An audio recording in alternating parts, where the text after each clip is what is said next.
as the tree crumpled to the ground with a large smashing sound, the sound of breaking limbs, and a slight shake to the ground around them. Rose looked back in astonishment. That was very easy, she thought. Way too easy. She just took it down with one swing. Did she really get that much stronger? She thought as she stared at the tree. Good, Rose, her mother said. There's no doubt that you were able to activate your physical enhancement. That is without question Okar's strength and speed. No doubt you're also experiencing the enhanced perceptual abilities that come along with those short-term boosts. Your perceptions and physical strength should maintain that level for a short time. Your father's usually lasted about half an hour, unless he gave himself another dose. The Okar are able to extend this period of time by simply giving themselves another dose of the protein solution. But they can also increase its effect, double down, giving themselves more and more within a single dosage, dependent on what they need. If they need all-out power and speed, all they can muster at once, then they can give themselves exceptionally large doses, massively increasing their strength, speed, and abilities. But this will burn through their reserves of the protein solution very quickly. For extended battles, they most often use a single dose and simply give themselves another once theirs starts to reach its end. This way they can maintain a heightened sense over a longer time period. Learning to use this ability effectively is one of the great strengths of the Okar. And now you too will have to master this ability, just like your others. The more you practice, the more capable you will become. And finally, that brings to an end all that I can teach you about the Okar abilities. All that you need now is practice, time to learn how to control and summon those abilities. You will get faster and more adept as time goes by, and you get more practice. But for now, we should continue with learning about your Sky Ray abilities. Come, Rose. Let's have a sit, her mother said, taking a seat on a stone that was large enough for Rose to sit beside her. Rose retracted her claws, believing that her use for them had come to an end, for the moment being, sitting down beside her mother. Okay, Rose, we're almost at the end. There are very few things left to teach you, so it shouldn't take long. Unfortunately, normally these are supposed to be taught after the bloom, but there is no telling what's going to happen. As I said, I suspect that you will most likely enter the hunter's will once you bloom, meaning I will have no time to teach you how to control your abilities once you're actually able to use them. I say this because only one of the abilities that I'm about to discuss you can actually use now. The other two, well, you must wait for the bloom. I'll start with the one that you can use. This is the production of the substance that I told you about, that I call honey. Once again, simply for ease for you. On our planet, it's known as Kerisila, or the bonding. Now, the production of this honey that I speak of is essentially one of the Sky Ray's most powerful abilities, and is our greatest and last measure of defense. We do not possess the abundant strength of the Okar. We are producers of life, not takers of it. We have no great offensive ability. So, we must rely on nature itself. And it works much like your other Skyray abilities. It is a matter of asking nature for your help, for its help. You can ask it of the plants and wildlife, the animals that roam the forests. Basically, if you see a living thing, whether it be animal or plant, you may beseech it for help.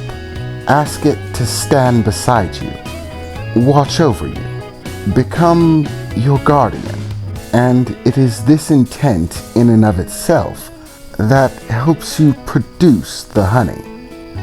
Simply watch, and I'll demonstrate, Rose, her mother said, getting up from the rock for a moment, kneeling down to the ground, and placing one hand upon it, at which point a small flower began to bloom. It was a very pretty flower. Once again, not one that Rose had ever seen before. Most likely a personal creation, or something that was normal on her mother's homeworld. Now, you see this flower. It is, of course, simply a normal flower. On our homeworld, this is called a piquet. It's a very pretty little flower that basically does nothing. It smells sweet, its petals are soft, but other than that, it serves no purpose, other than to simply be a part of nature. Now, this is the part you're going to want to watch closely, Rose. I'm now going to beseech this flower to be my guardian, to watch over me. You may think that a silly thing, but you will see soon enough, she said, as she kneeled down, sitting over the flower, extending out her hands, palms up, cupping them, as if she was attempting to hold water. But there was no water. Well, at least none that was immediate. As Rose's mother sat there with her hands cupped together, her hands began to fill with a watery substance that had a bright golden hue to it. In fact, it almost seemed to glow. And below her hands, small drops of it began to drip into the flower, falling into the center and gathering there. For the first few moments, it seemed like nothing at all was happening, other than the strange liquid gathering in her mother's hands. But after a few moments, the flower underneath her hands began to move, the bell-like shape of its petals curling upward somewhat, as if it were thirsty, beginning to hungrily move underneath the softly dripping liquid from her mother's hands. And as that happened, her mother began to loosen the cupping on her hands, the drip intensifying to a small stream. The little flower hungrily devoured the liquid as it poured down into the bell of this little flower. Rose began to see the roots of the flower picking themselves up, lifting out of the ground, breaking through the soft dirt, and making their way to the surface, as if the flower itself was coming alive. The flower began to grow, but not a normal sort of growth, like you would expect from a flower. No, it was as if it began to change, taking a shape, growing long vines which started to grow thicker and wider, extending out, one and another beginning to overlap, one vine wrapping around another, and then another one growing on top of that, all of them intertwining and interlacing. In only a few short moments, it all began to take the shape of a creature, like an animal. Even the petals The bell of the flower changed, something that looked akin to a head beginning to sprout from the blossom, while the petals unfurled, getting even larger, and forming somewhat of a tiny little mane, while the vines formed a body. Before long, the substance dripping from her mother's hands ceased to flow, at which point the animal stopped growing, or plant, however you want to call it. Rose was astonished. By the time the process seemed to be finished, that little flower looked much more like an animal. This one looking something like a house cat, at least in shape. But it was also very clear that it was a plant. It seemed to just take on animal-like characteristics and form. As it finished its transformation, the small flower cat sat down in front of her mother, as if it were waiting for something. Her mother pulled back her hands, looking at the small creature. "Could you do me a favor? Bring me 3 rocks. A gray rock, a black rock, and a brown rock." Without any hesitation whatsoever, the small creature skittered off, dashing off into the woods to do what Rose could only assume was find 3 rocks. This is the effect of the honey that we produce, the bond. It enhances whatever we give it to. The greater the amount that we give, the more that they are enhanced. Even the simplest of organisms can be made much, much stronger. Until the effects of the honey wear off, they will maintain that strength. And once the process is done, and the honey has run its course, they will return to their natural state, being completely unharmed and unfazed. That little flower will simply take root wherever it is that the honey runs out and finishes its course. Its roots will dig back into the ground and it will turn back into a simple little flower. Nothing more, nothing less. This is a temporary bonding process in which we create or empower guardians, protectors who can watch over us. I used a simple flower as an example, but this process can be fulfilled with basically any living thing, and the results will be much the same.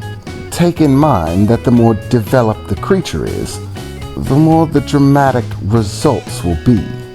For example, if you were to give some honey to that small puppy that you created, by the time it was done, if you were to give him around the same amount that I gave that little flower, he might be the size of a bear. There's really no telling, both in concentration as well as in amount. Each sky ray is capable of producing a unique amount of this honey. That depends on the individual, after which we must spend some time recuperating that ability before it will return. The amount that I gave that flower was about a quarter, what I'm capable of producing at one given time. And I can actually produce more than most. There's no telling how much you will individually be able to produce. This is something that you'll have to discover for yourself, Rose, her mother said, looking over to her, as suddenly they heard a sound in the forest like rustling leaves, as suddenly the small green cat-like flower sprang out of the woods with several small vines that had separated, extended out, and now hung around the creature, moving of their own accord, 3 of them exactly, each vine grasping a very small object. 3 small stones, a gray stone, a black stone, and a brown stone, which it placed down on the ground in front of Rose's mother, before sitting back down, returning to its waiting position, as if it were waiting for another command.